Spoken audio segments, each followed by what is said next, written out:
ಕ್ಷುಲ್ಲಕ ಕಾರಣಕ್ಕೆ PG owner ಅಟ್ಟಹಾಸ ಮೆರೆದಿರುವಂತಹ ಘಟನೆ ಬೆಂಗಳೂರಿನಲ್ಲಿ ನಡೆದಿದೆ. ಬೆಂಗಳೂರಿನಲ್ಲಿ ಪಿಜಿ ಓನರ್ ಅಟ್ಟಹಾಸ. ಮನೆಯಲ್ಲಿ ಫಂಕ್ಷನ್ ಇತ್ತಂತೆ, ಸೌಂಡ್ ಮಾಡಬೇಡಿ ಅಂದಿದ್ದಕ್ಕೆ ಗಲಾಟೆ ಮಾಡಿಬಿಟ್ಟಿದ್ದಾರೆ. ಪಿಜಿ ಓನರ್ ಮಹಿಳೆ ಮತ್ತು ಗ್ಯಾಂಗ್ನಿಂದ ಈ ಗಲಾಟೆ ಆಗಿರುವಂತಹದ್ದು.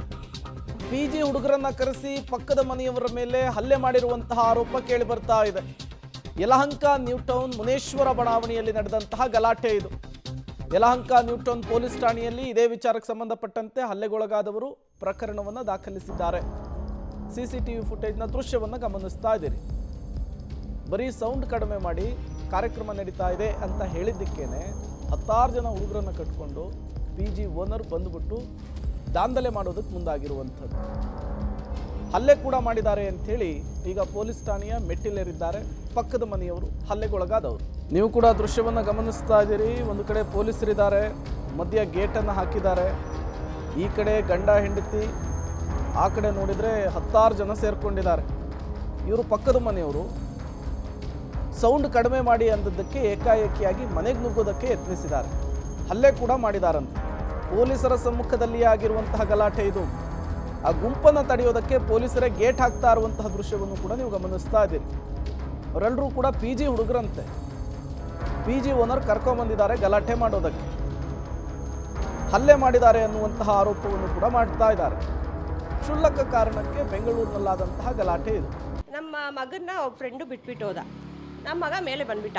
ಅವನು ಇಟ್ಕೊಂಡು ಒಂದು ಮುದ್ಕ ಹಿಂಗೆ ಹೋಗ್ತಾ ಇರೋನು ಮತ್ತೆ ಕೈ ತೋರಿಸ್ಕೊಂಡು ಅವ್ನು ಹುಡುಗನೇ ಹಿಂಗೆ ಬಂದಮೇಲೆ ಅವನು ಹೋಗು ಅಂತ ಇದ್ದ. ಅವನು ಜಸ್ಟ್ ಏನು ಮಾಡಿಲ್ಲ ಸರ್, ಹಿಂಗೆ ಅಂದಿದ್ದಷ್ಟೇ.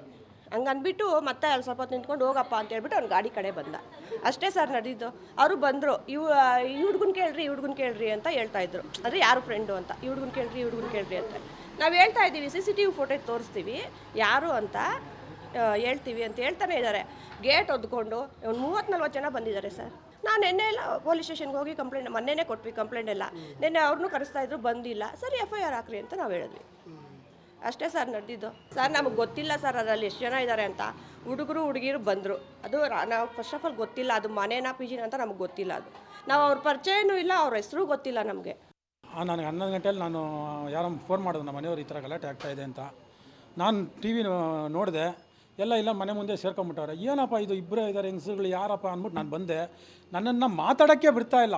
ನಾನು ಹೋಗಿ ಮೇಲ್ಗಡೆ ಅವ್ರಿಗೆ ಹೇಳ್ತಾ ಇದ್ದೀನಿ, ಸಾರ್ ಸ್ವಲ್ಪ ಸಮಾಧಾನ ಮಾಡ್ಕೊಳ್ಳಿ, ಏನು ಗಲಾಟೆ ಏನು ಸಮಾಧಾನ ಮಾಡ್ಕೊಳ್ಳಿ ಅಂದರೂ ಕೇಳಿಲ್ಲ. ನೋಡಿ ನನಗೆ ಹೊಡೆದ್ಬಿಟ್ಟವ್ರೆ. ತಿರ್ಗಿ ಇನ್ನು ಆ ಪೊಲೀಸರಿಗೂ ರೆಸ್ಪೆಕ್ಟ್ ಕೊಡ್ತಾ ಇಲ್ಲ ಅವರು. ನಾನು ಕೂಲಾಗಿ ಕೇಳ್ತಾ ಇದ್ದೀನಿ, ಯಾಕ್ರಪ್ಪ ಹಿಂಗೆ ಬಂದಿದ್ದೀರಾ, ಏನಾಗೈತೆ, ನನಗೆ ಮಾತಾಡೋಕ್ಕೆ ಬಿಡ್ತಾ ಇಲ್ಲ ಅವರು. ಹೆಂಗಸು ಅವ್ರ ತಾಯಿ, ಅವ್ರ ಮಗ ಅವನು ಯಾರೋ ರಕ್ಷಿತ್ ಅಂತೆ, ಎಳೆದು ಹೊಡೆದಿತ್ತ ಅವನು. ನಮ್ಮ ಮಿಸ್ಸಸ್ಸು ಚೈನ್ಗೆ ಕೈ ಹಾಕ್ತಾವ್ರೆ. ಏನೋ ಕೇಳೋಕ್ಕೆ ಬಿಡ್ತಾ ಇಲ್ಲ. ನಾವು ಪಾಪ ಅಕ್ಕಪಕ್ಕದವ್ರು ಬಂದರು ಅವ್ರಿಗೂ ಬರೆಸ್ತಾವ್ರೆ. ಅವ್ರು ಕೇಳೋಕ್ಕೆ ಯಾರನ್ನೂ ಇದೇ ಇಲ್ಲ. 50 ಜನ ಇದ್ದಾರೆ ಅಂತ ಗುಂಡಾಗಾರಿಕೆ ಮಾಡ್ತಾವ್ರೆ ಸರ್. ಮತ್ತಷ್ಟು ಡೀಟೇಲ್ಸ್ ಕೊಡ್ತಾರೆ ನಮ್ಮ ಪ್ರತಿನಿಧಿ ನಾಗೇಶ್, ನೇರ ಸಂಪರ್ಕದಲ್ಲಿ ಜಾಯ್ನ್ ಆಗಿದ್ದಾರೆ. ನಾಗೇಶ್, ಸೌಂಡ್ ವಿಚಾರಕ್ಕೆ ಶುರುವಾದಂತಹ ಗಲಾಟೆ ಕೈ ಮಿಲಾಯಿಸುವ ಹಂತಕ್ಕೆ ಹೋಗಿದ್ದು ಯಾಕೆ? ಜೊತೆಗೆ ಇದೇ ಫಸ್ಟ್ ಟೈಮ್ ಈ ರೀತಿ ಎರಡು ಕಡೆಯಿಂದ ಆಗ್ತಾ ಇರುವಂತಹ ಕಿರಿಕು ಹಿಂದೆ ಕೂಡ ಆಗಿತ್ತಾ, ಏನು ಕತೆ ಅಂತ ಹೇಳಿ?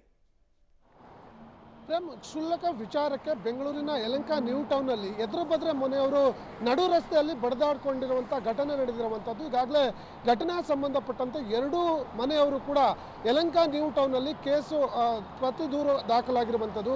ಇಬ್ಬರು ಮನೆಯವರು ಪ್ರತಿ ದೂರು ದಾಖಲಾಗಿರುವಂಥ ಕಾರಣಕ್ಕಾಗಿ ಎರಡೂ ಕಡೆಯೂ FIR ದಾಖಲಿಸಿಕೊಂಡು ಪೊಲೀಸರು ತನಿಖೆಯನ್ನು ಮಾಡ್ತಿರುವಂಥದ್ದು. ಇಲ್ಲಿ ಆಗಿರೋದಿಷ್ಟೇ, ಈ ಶ್ರೀನಿವಾಸ್ ಎಂಬ ಮನೆಯ ಮುಂದೆ ಅವರ ಮಗ ಬೈಕನ್ನು ಪಾರ್ಕ್ ಮಾಡಿ ಅವನ ಸ್ನೇಹಿತನನ್ನು ಕರೆಸ್ಕೊಳ್ಳಿಕ್ಕೆ ಬಂದಂಥ ಸಂದರ್ಭದಲ್ಲಿ ಎದುರುಗಡೆ ಮನೆಯವರು ಏನೋ ವಿಚಾರಕ್ಕೆ ಗಲಾಟೆ ಆಗ್ತಾ ಇದೆ, ಸುಮ್ಮನಿರಿ ಅನ್ನುವಂಥ ಒಂದು ಸಣ್ಣ ವಿಚಾರಕ್ಕೆ ಆಗಿರುವಂಥ ಗಲಾಟೆ ಇದು. ಅಲ್ಲಿ ಘಟನಾ ಸ್ಥಳಕ್ಕೆ ಪೊಲೀಸರು ಬಂದು ಅವರನ್ನು ಅವಾಯ್ಡ್ ಮಾಡುವಂಥ ಕೆಲಸವನ್ನು ಮಾಡ್ತಾರೆ. ಆದರೂ ಕೂಡ ಗಲಾಟೆಯನ್ನು ಕಂಟ್ರೋಲ್ ಮಾಡಲಿಕ್ಕೆ ಆಗದ ಕಾರಣ ಮತ್ತಷ್ಟು ಪೊಲೀಸರನ್ನು ಕರೆದು ಅವರನ್ನು ಚದುರಿಸಿ ಆ ಘಟನೆ ಸಂಬಂಧಪಟ್ಟಂತೆ ಎರಡೂ ಕಡೆ ಕೇಸು ದಾಖಲಿಸಿಕೊಂಡು ಪೊಲೀಸರು ತನಿಖೆಯನ್ನು ಮಾಡ್ತಿರುವಂಥದ್ದು. ಆದರೆ ಶ್ರೀನಿವಾಸ್ ಅವರು ಆರೋಪ ಮಾಡಿರುವಂಥ ವಿಚಾರ, ಆಪೋಸಿಟ್ ಮನೆಯವರು ಪದೇ ಈ ರೀತಿ ಕಾಲ್ ಕೆರೆದು ಜಗಳಕ್ಕೆ ಬರ್ತಾರೆ ಅನ್ನುವಂಥ ಆರೋಪವನ್ನು ಮಾಡ್ತಿರುವಂಥದ್ದು.